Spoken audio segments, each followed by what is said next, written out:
We don't get that much at all in the winter.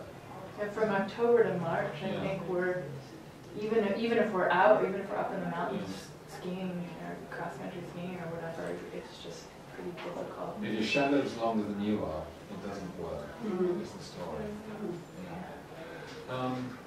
I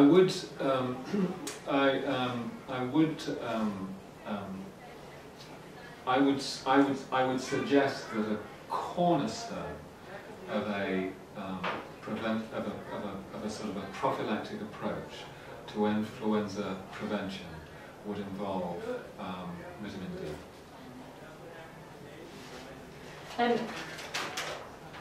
And just that there has been a huge amount of hype out there about it being toxic at low doses. And for those of you that are allergic to even the idea of supplementing things, I absolutely understand. Is there anyone kind of in that camp in here? Okay, maybe not. Because I was like that for a long time. I was like pulling seeds, and I took 4,000 IUs of vitamin D over the course of last winter. And I've had a lot of immune issues over the years, especially in my 20s, that I've been, thankfully through diet and herbal medicine and right lifestyle, been able to heal pretty successfully. But still was not to the point where I wouldn't get laid out, at least for, one kind of major flu over the course of the winter. I had no flus at all last winter. Now, who knows exactly what that was from, but I was taking 4,000 IUs of vitamin C per day. I was tested 2 years ago for my vitamin D levels. I was really low, and I've been getting sick way more than I was used to. Catching things and being constantly fighting off stuff. So then I took it for like a year and a half, and I just got retested, and my D levels are normal again. And I went through last winter without anything. I could fight off things easier when I tried. I was exposed to really bad flus. I never got them. So maybe it was the D, but I wasn't eating really well. The evidence that sufficient vitamin D levels goes an immense way to preventing respiratory viral infections as ever will. There's so much of it. I would encourage just a glance at the literature. I think would be quite persuasive. I'll just to read you one little sentence that I pulled out this afternoon. In one cited study, the vitamin D dose equivalent to 4,000 IUs in an adult completely prevented all respiratory infection over the winter in a group of children who had experienced 3 or more infections the previous year. That sort of report is commonplace around vitamin D3. There is essentially this very significant and recent growth in scientific understanding relating to the relationship of vitamin D to immunological function, specifically as it relates to respiratory infections. Okay. I'll read it. And I will just add, I know we're not going to get into this, that in 1918, when everybody was getting the swine flu, something like 80% of the population, and in some tests, 100% of small children that they tested had rickets and extreme vitamin D deficiency. So it was a time of extreme vitamin D deficiency, particularly in the cities. Now, the history of the 1918 pandemic, as it's looked at, is incredibly illuminating in terms of what it's telling us about how to respond to this current outbreak. And there's a very, very great deal to suggest that much of the excess mortality during that period had little to do with the virus itself, but with the state of people's health at the time. Was it people in the northern latitudes, or in the Mediterranean and South U.S., for instance? More mortality? We saw far greater mortality among urban dwellers, whose diets were significantly poorer than those who lived outside cities. We saw far greater mortality among ethnic populations. Now, to a degree, I'll leave it at that. Okay, I think given that we probably need to press on, maybe we could move a little bit more towards the topic of orite, in terms of moving past the general sense of improving our immunity as a whole, towards the approach of, for example, the threat of infection itself.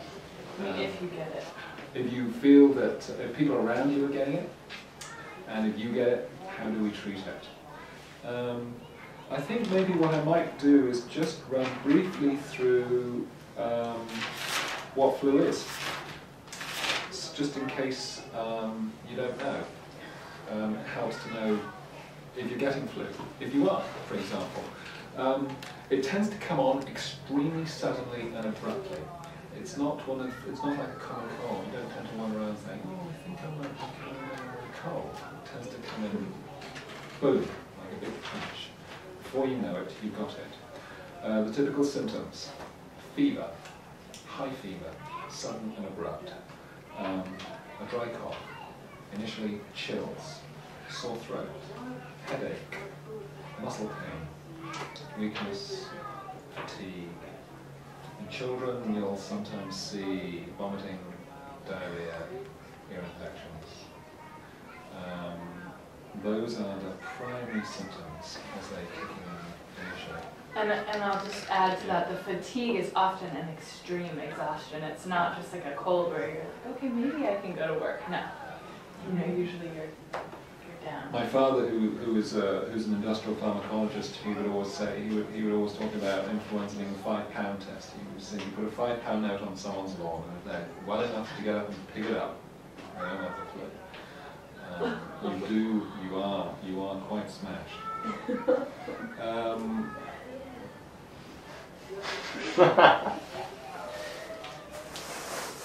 I'm glad my mom never did that to me.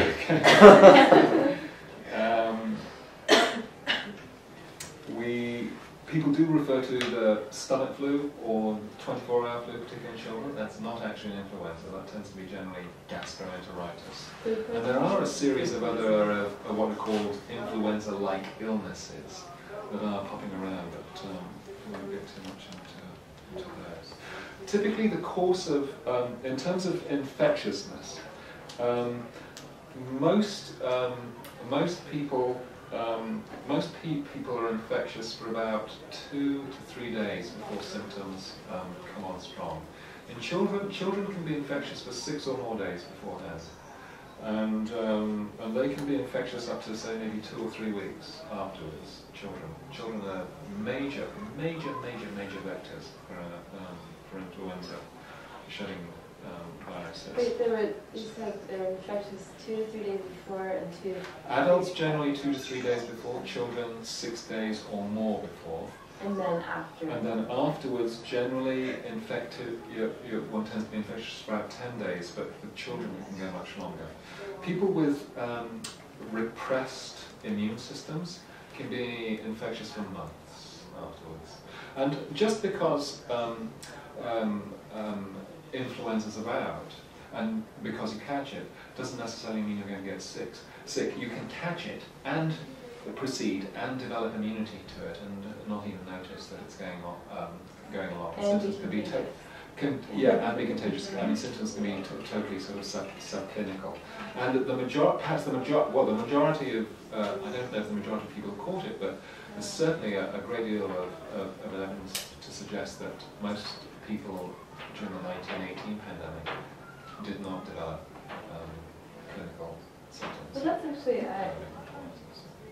I've always wondered, like, if you've been exposed to something and your immune system's working on it, but you're not coughing and spewing things into the air, like, are you contagious? I mean, I know it's airborne.